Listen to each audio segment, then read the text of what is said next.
These are the little slipper things I wear, but for the sake of this video, not that it would affect any of my fans who find me sexy and attractive, I'll take them off.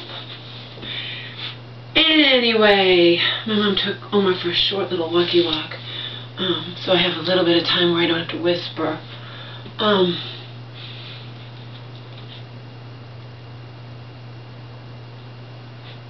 Anybody, male or female, out there, anybody on this planet.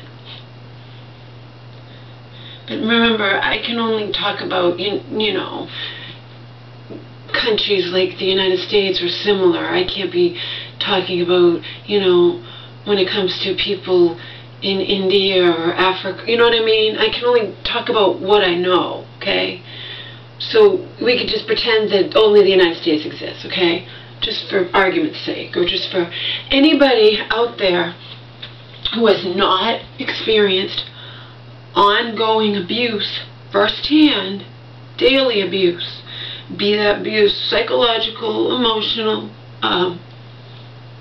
physical, sexual, whatever, could never in a million fucking years understand what that's like, okay?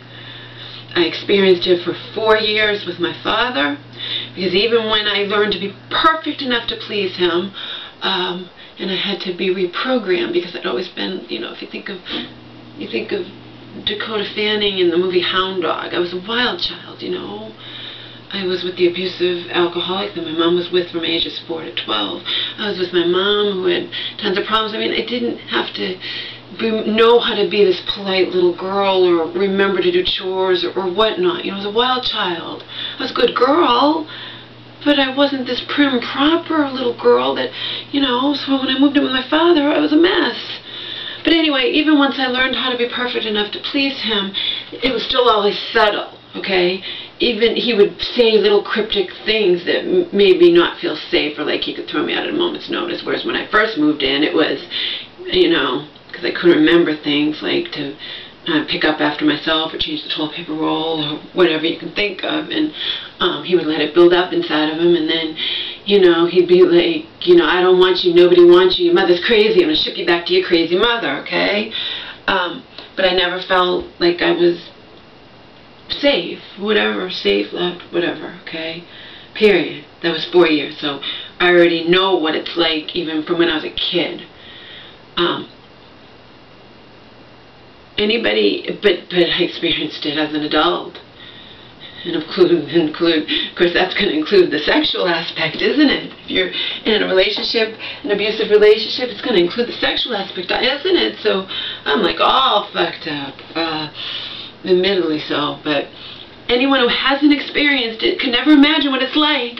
Yet those people, and amongst them are my cousins whose mother is now dying of pancreatic cancer, okay? My religious cousins whose mother is now dying of pancreatic cancer. Those people are the first ones to condemn you for what you turn out to be through no fault of your own, okay? Because of all the fucking abuse you've suffered in life. Nobody who hasn't experienced that could understand it, okay? If you haven't experienced it, you don't know what it's like. You don't know what I went through as a kid, and you don't know what I went through recently with Donald, okay?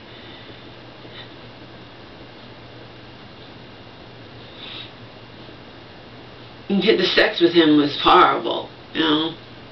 I mean, there was never anything to write home about. And then, towards the end of our relationship, he had to use mouthwash first to do you-know-what to me, okay? And that really makes you feel really desirable and desired, doesn't it? But in the very end, the last year or so, he would just crawl on top of me when he was shit-faced, and that was it, okay? But remember, ongoing psychological abuse, the same kind of abuse I was used to experiencing when I was a teenager, okay? I bypassed that with that beautiful, kind musician who was too good, too loving, too whatever, and then I went on to the monster, because the monster seemed to understand me more, you know, and he had darkness like I have darkness, and that's what I needed, but unfortunately he had too much darkness and not enough light. You don't know that ahead of time. I thought he was my soulmate, you know. I 100% believed he was my long-awaited by me soulmate, Too bad for me that he ultimately turned out to be little but evil incarnate, okay? But the thing I'm trying to stress here, too, besides the fact, is that people who couldn't fathom, people like my cousins, in a million years, the kind of shit another person has been through, will be the first person to condemn that other person who's been through so much shit, okay? Condemn that person for who that person turned out to be, okay? Now, let's just fast forward here. Juxtaposed. Oh, and Donald had me, you become so whipped by your abuser. And there's no fucking way I'm alone in this, okay? You become so whipped by your abuser, whipped, that he's the only one that matters. The abuser's the only one that matters. And though it's not as common, women do abuse men as well, okay? But the abuser, I can only speak because I'm a woman. The abuser becomes the only thing that matters. Donald left me for possibly dead or slowly dying at the bottom of that hill where he had shoved me backwards and I had been knocked briefly unconscious and had a lump this big, probably like that big on the back of my head, okay? And I was feeling it, woke up to two strangers Donald had taken off. We saw what happened, miss. Let us call the police. We saw what he did to you. Let us call the police. No, I don't want to ruin his life. Was I going to stay with him? No. Did I hate him? Yes.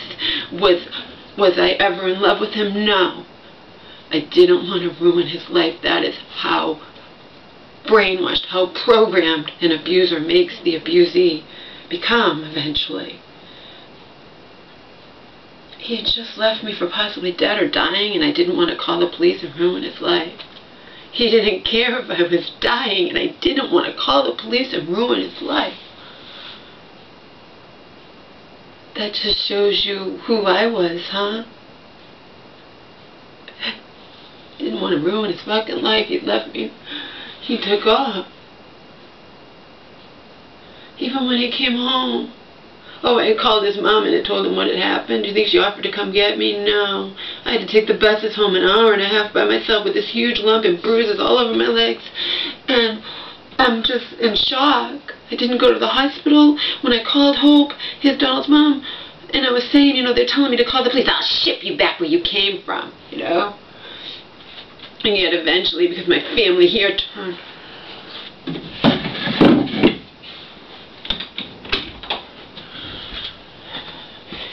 Eventually, because my family here turned on me, I had to turn back to Donald's mom, who was just like back and forth, back and forth.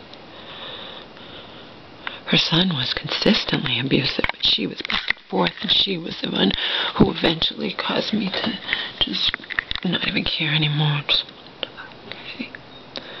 I expected her son to treat me like shit, but when she started doing it, after she had been my only friend, when my family, entire family here in Massachusetts had turned on me in the summer of 2009. But anyway, juxtapose all of this.